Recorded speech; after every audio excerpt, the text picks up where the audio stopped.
Hi friends, it's Shanna, Shop Glorious Day, and what a time we've had at the Arbor's fashion tent here. It's actually after 6 p.m. And I've been indulged in extended videos, and happy to be able to fit in a visit with Susanna of Suzani Designs here. I wish I could carry down the whole tent, but this is going to be our wrap up for at least today. So let's go meet Susanna of Suzani Designs here in the fashion tent at the Arbor's. Susanna, I'm so thankful you were willing to wait. I so wanted to have opportunity to share. So tell us about Suzani Designs and where the name comes from. And well, the name comes from the word Suzani, which is embroidery in Farsi, one of the languages, the main language of Iran. okay, And I used to live in Turkey. I lived in Turkey for 4 years and a half. Okay. And there I spent a lot of time like going to the bazaars and trying to learn about textiles. Yeah. And so I learned about the Suzanis. Yeah. It's typically now like a textile from Uzbekistan with this round embroidery. okay. And when I went to register my business in the US, in Connecticut where I live, they asked me for the name of the business and I hadn't thought about it. So I said, oh, Suzani Design. Right, So perfect. that's how it stayed. Yeah, wow. So when I was just passing through, gosh, the tree that you have, the magical tree, of course caught my eye. So tell us about it. What's dangling from the branches here? Well, these are all crochet necklaces. Crochet necklaces, Yeah, look. in Turkey there is a handicraft called Oya, which is this very nice flowery like sort of trimmings that they put around the scarves. Okay. And it comes from the 19th century where Okay. like Let's go close. people in the court in the Ottoman Empire would put around the sleeves and the openings of the jackets, also for men. And then from there, of course, if the very important people had it, then everybody else wanted to have it. So Yeah. they started doing it in very simple cotton, like handkerchiefs. They would embroider all these crochet necklaces. And now they're necklaces, and I found once this lady that makes it very fine, because usually the flower is bigger. Right. And then she also puts a lot of beading, which gives the necklace a Look how little bit pretty. more weight and Yeah. also more flow. Yeah. And I started working with her 7 years ago, and now I have 7 ladies that do it. And we get together twice a year, and then we create new designs. I have created many of them, but always based on what they can do, because I don't know how to crochet. Right. So I see what they have been doing, and then I said, oh, why don't we make this like this? Or I have Yeah. this drawing, can we make something similar? And then we name them, and they become like, I don't know, they have their own personality. So Right. Well, I was saying, and I'll just share a little bit here, this shawl that I got from Kim at Sundara, and I was sharing how, to appreciate the crochet, my grandmother crocheted us tablecloths in this pattern with a really fine thread, and then to go to look at these, how finely the fine thread in crocheting, yeah, they're I mean, how long does it take them? for making like a very small one like this, it Mm-hmm. takes them more than 2 hours. For making something like this, it takes them 8 hours. 8 hours. Yes, and it's funny also because it's very much like a communal form of Art, yeah. So these ladies get together, I don't know if with COVID, because I haven't been back Yeah. last year, and then they start like telling a story while they're doing it, because they don't even look what they're doing. Sure, yeah. And then sometimes because of that, they kind of keep the standards. Right, you know, so right. it becomes longer. I know my grandmother would sit and crochet almost like it had become like a reflex for her. Like she didn't have to think about it. Yeah, well, I want to see some of them up close, because like, look at this one. Look how Yeah. pretty. This one I designed it, and because I saw that they made once this flower, so I said, oh, why don't you like put some other leaves and you make it like sort of like a crawling Vine almost, yeah. Yes. And I don't know why I was like, when I first picked it up, I don't know, it felt sort of like some pansies in there or something too, like the pansy petals. Look at that. So are there Yeah, there's beading and kind of a metallic thread. No, these are No? also beads. They are They're gosh, tiny, tiny beads. look at these. I love this. And then sometimes, like, I invented this more modern one that I call it Brooklyn, because I find like people in New York and in Yes. Brooklyn, they always like very minimalist. Yes, the really delicate. Yeah. So I brought them these Indian hand hammered beads, Mm-hmm. and then I asked them, I draw it, and then they made it. So beautiful. I just want to kind of walk around your tree here. It's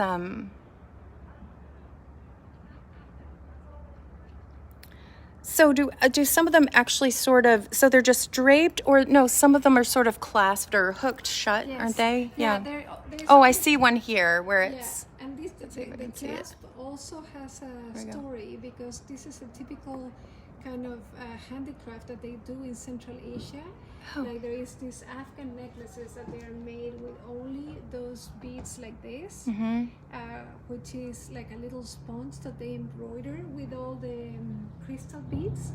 Wow. And when you find a necklace like that, now they're very difficult to find. You get charged by the number of beads, because this is how difficult it is to make them, that they charge you for each one of the beads in the necklace. Wow. Wow. And look at this delicate little one here. Yes.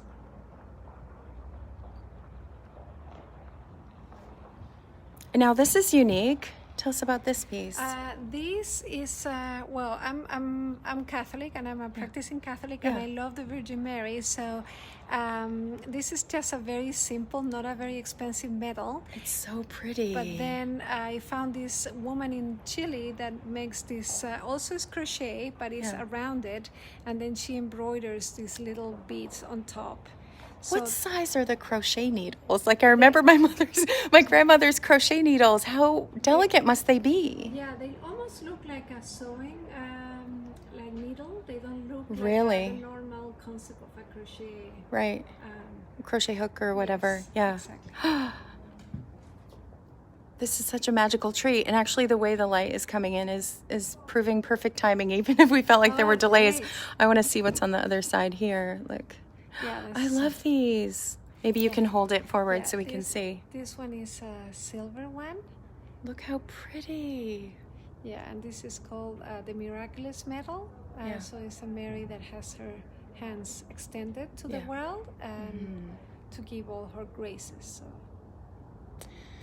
So beautiful. And then the black one here with the larger yeah, crochet. this one was inspired because I live in Connecticut and it snows in the winter, so I wanted to have a necklace that would remind me of a flake, of a snowflake. Yeah. So when I went to Turkey, I came with a drawing, and I said, yes, but it cannot be exactly like a snowflake. It needs to give you the idea of it. Right. Because otherwise they're gonna be just a crisscross of little sticks, and Sure. it's gonna get all tangled. So that's beading on the ends there, the yeah, design. this is all beading around it. Look. In the big one and in the small one. And the small ones, we put them there to give them some more like rhythm, because otherwise only big Sure. ones becomes, I don't know, not very friendly to the eye. Right. Gives a little delicate, Yeah. kind of rhythm to it. Look how pretty. It feels very springtime, very Easter, very... Yeah, they are, because I mean, most of the colors are sort of pastel. And Yeah. And then you were telling me, so the orange one, tell us what that is. The orange one is a handicraft called Wadi, which is from Chile, and is horsehair that have been Horsehair.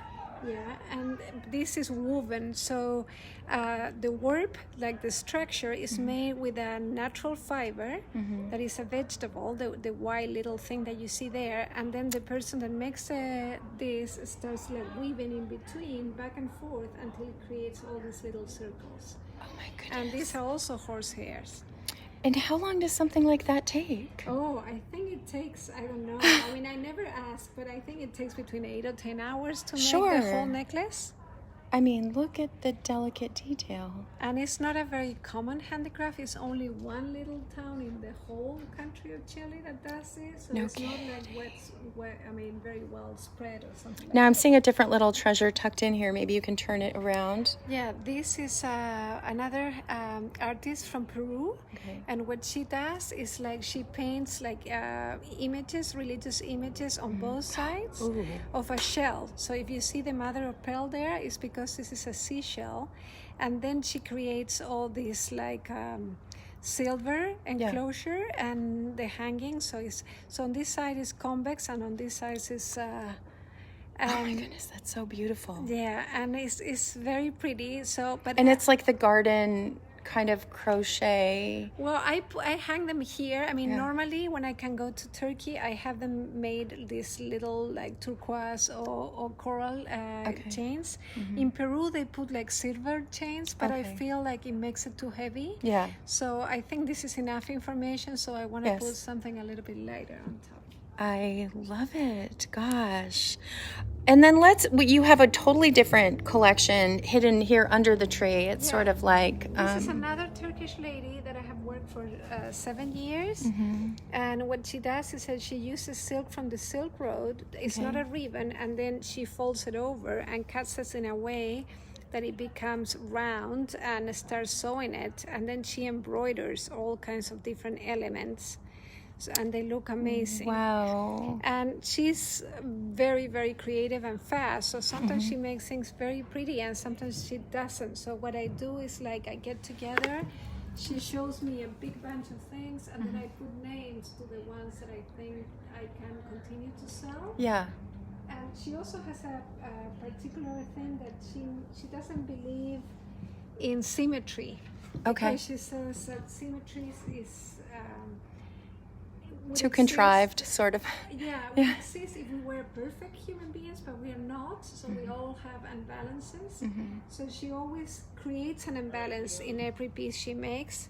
So if you look at this attentively, you see that, for example, on one side it's like this, and on this side there are hardly any pearls. Right. And that is part of what she believes. They are never exactly the same on one side and the other. Right. But and here's an example. Like this piece here. Yeah. It has this kind of asymmetry, but look at what she put up here. Look at that. It's a glass triangle. I mean, in Central Asia and the Middle East, they love triangle shapes. And so they're present in buildings, in almost everything. I love this. So they never completely And the little buttons in there too. Look. Well, the bottom is sort of like an inheritance from the Turkomans and the tribes from Central Asia that they use a lot of mother of pearl buttons. And this one's so just kind of cheerful and and it's a very beautiful golden silk. I'll try to pick it up so we can get the good lighting on that. Look. And the pearls are river pearls, and then all the beads are Czech crystal beads, and they're actually used all over the world. I mean, all the indigenous people of the Americas use them. All Central Asia use it. I don't know. I don't know how they are so well spread, but they are. I want to pick up this one back here. Yeah, this one has like this vintage embroideries that she finds. And then before, what she was doing, she was putting like Turkoman tassels. So they would have all the fringes coming down. And then one time she wrapped one like this. Yeah. And I said, oh, I love when you wrap them. So now she does a lot of necklaces. You see this one too? It's a completely different style, but this tassel, this, they're wrapped and they look like little sort of chestnuts or something like that. Yeah. And this is the way they would have looked before, which is also pretty, but I like to change things around. Yeah.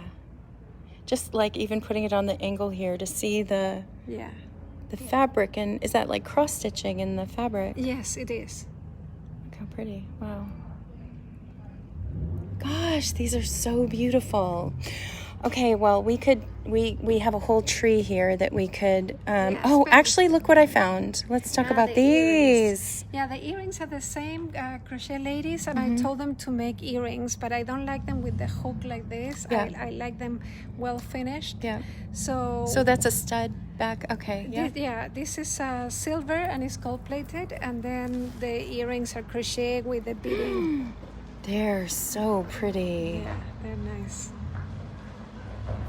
So, Wow. Well, before we leave this, any more that are particularly, I don't know, a little bit different? Here's again like a snowflake, but in kind of a sage color. Yes. Really pretty. No, the other interesting artist I work with, that is the only one that lives in the U.S. Oh, wow. I've never seen anything like it. Yeah, she's Japanese. Okay.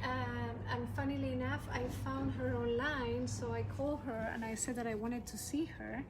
So I went to her apartment in Brooklyn, and she makes like huge textiles to hang in hotels or places like that. But she Really? makes a few necklaces too. So I told her that I was obsessed about Japanese knots, and also I brought a Thai necklace that I had, and I said, why don't you make a Japanese version of what I showed you? So Yeah. she made this, and funnily enough, she had also lived in Istanbul like me, so she's used to use velvet ikat, which It's is an so Uzbek pretty. fabric. Yeah.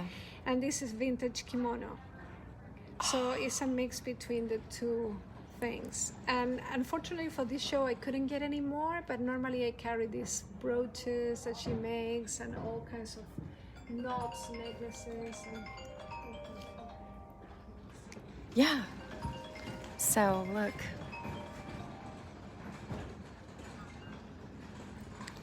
So much to appreciate and enjoy here. Wow. So, the shoes. the shoes, well, there are lots of people that make the shoes now. Yeah. Okay. So I was trying to make them a little bit differently. So what I did was, I mean, this is velvet ikat, just like the Yeah. necklace, but I have them wash a few times. So even though it's bright, it would be much brighter if I didn't wash it, and the rest is all leather. And then the other thing that I do is like I bring Indigo. West African indigo to Turkey, and because I like mixing the cultures, Yeah. so I asked them to use my West African indigo in making Turkish shoes. To make the shoes. And look at these. I love that Yeah. different. Yeah, some have stripes, some Oh, I have love these too. Look. designs. Yeah. Oh, they're so And I great. even make them with silk. Silk is a blanket. Well, these are mine, but I mean, Oh, it's a look. blanket that they use in the mountains of Turkey that is a little bit hairy and is always in natural colors because they Right. never dye the wool. So it's goat wool. So it has like the browns, the off-whites, the blacks, the grays, but there's no other colors because it's never dyed. I love the feeling of those. Wow. And it works really well with the alpaca collection that I have that I do in Bolivia. Look how pretty. So this is a poncho. It's so pretty. Is Mexico, like you can see, and then is woven in a loom, but then all the macrame is done by hand, and each one of the fringes is like 6 threads that they kind of net together, and then they make a knot at the end. So each one of the Oh, fringes, My it goodness. takes a long while, and then they do the crochet here in the neck to Look. leave it more finished. Honestly, I said to Marissa, I said this fashion tent, and just in her space, and now as I've carried down and still I'm halfway up, it feels like a sanctuary almost, like like just to see the work, like look how beautiful, and then to know what it's Well, taken. it's also like different Even look at the way they're ladies tied. make different stuff, you know, different macrame. Yeah, look I at this encourage color. them to keep doing their macrames differently, because then they make each poncho a unique piece. Even if it's the same color wool, Sure. it becomes different. Yeah, look at that color. If it's coming, I think it's coming across clearly in the video. What would you call it? It's like a salmon, It's like a coral salmon. Yeah, deep, but lovely. Yeah. Yeah. Gosh. So much more here for you to share than I originally even thought. And then because I do did so well with the alpaca ponchos, I make them also in linen. Mm-hmm. I work with somebody in India that works with small linen producers that they are like hand woven linen. Okay. Which is very, very natural. Mhm, And I then can sometimes I feel it. ask them to put like little details like this one has Oh, the look. hand, What do you call the stitch? Blanket stitch. And then others, I ask them to do the hem stitch. Oh, yeah. And then there is another one that has this sort of like trimming with little balls. Oh, look. That's And- really pretty, the white, too. And finally, I found this master tie-dye guy, and so he does the dyeing of the linen, Wow. and which is really nice because it makes it more like Yeah. sophisticated, and It- you yeah. can wear it in the night. And It's beautiful. Well, we still have to see what's hanging on the rod here. yeah, hanging Gosh. here. Well, I'm gonna come this way. Actually, we'll turn it this way so they can see in the natural light. It's so pretty. we have some of the blouses. Mhm. That is a little bit of a thicker linen. Mm-hmm. But it's also hand woven and it's a very good quality linen. And I have them in these 4 colors, like this white and this taupe and this kind of honey color and the black. Mm-hmm. And then I have the kaftans, the one that I'm wearing that is kind of roomy Love it. and Yeah. easy to wear, but also this kind that is a little bit more fitted and it's a Ooh. mix with That is gold. so pretty. We're still here. Are you leaving? Momentarily. We're just finishing up a live story. We'll just be a few minutes. Do you want me to start closing you up though? Behind in 5 minutes, kind of thing. I'm gonna be gone. Okay. Well, we'll wrap up. We'll give us 5 minutes. Okay. And then we have the kaftans and also, I love this. yeah, this is a silk that is called the artist table silk because it's an artist that puts them in a big table and throughout the month she's printing, splashing, doing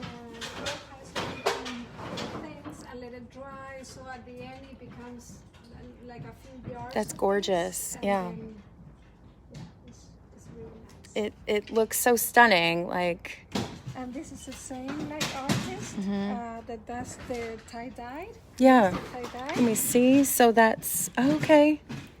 And then, Look how the shape is so pretty on that, yeah, actually. it has all the slits in the back, so Look it how looks pretty. and folds. Oh, and this one too, you can maybe see without the pattern. Yeah, The this slits is in the all back. hand embroidered. Look at the shape. It's really unique. Yeah. The cut. Love them. Love them all. Wow. Yeah. So We're going to have to, seems like we have to, go. we're going to have to go fast. We just have a little more to cover. Of course, we could spend endless time. Let's just look, I guess, more at the shoes, and then I want you to tell them about this piece in back. So we'll just, so all the different, Yeah, styles. these are beautiful. Yeah, I mix them with the, and then those boxes are like spice boxes from Afghanistan and Pakistan.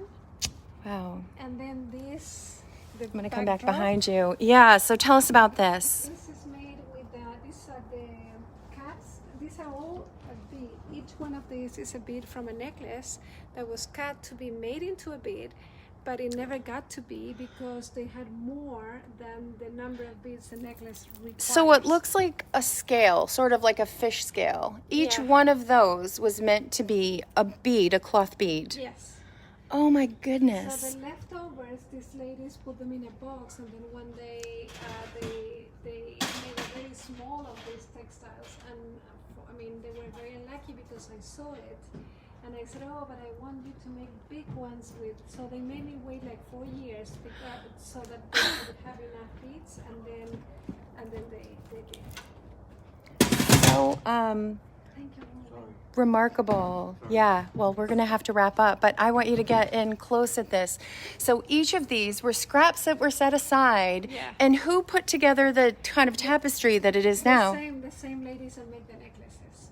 Oh, wow. And they all have this counter stitching. Yeah. You see the parallel Yeah. stitching that is very common in India, because that necklace is not like other like sari necklaces like the one I'm wearing that doesn't have stitching. This one has stitching all over the place.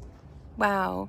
And now, is this just part of your staging, or is this available for purchase? I have, well, I feel like someone's going to ask me, so. Oh, what a piece. I guess we're being wrapped up, so. Our time is ending. Let's try Thank to go you maybe so a little bit much. of light here. Thank you so Susanna, much. Ooh. gosh, what a pleasure and so much to appreciate and enjoy here. Suzanne Designs in the fashion tent here at the Arbors. What a time this afternoon. I hope you'll go back and go through the whole series of Arbors videos here. It's been a real treasured time and so much to discover and so much heart in all of it. So we'll sign off for now. Susanna here, Shanna, shop Glorious Day. Bye Thank for you. now. Bye.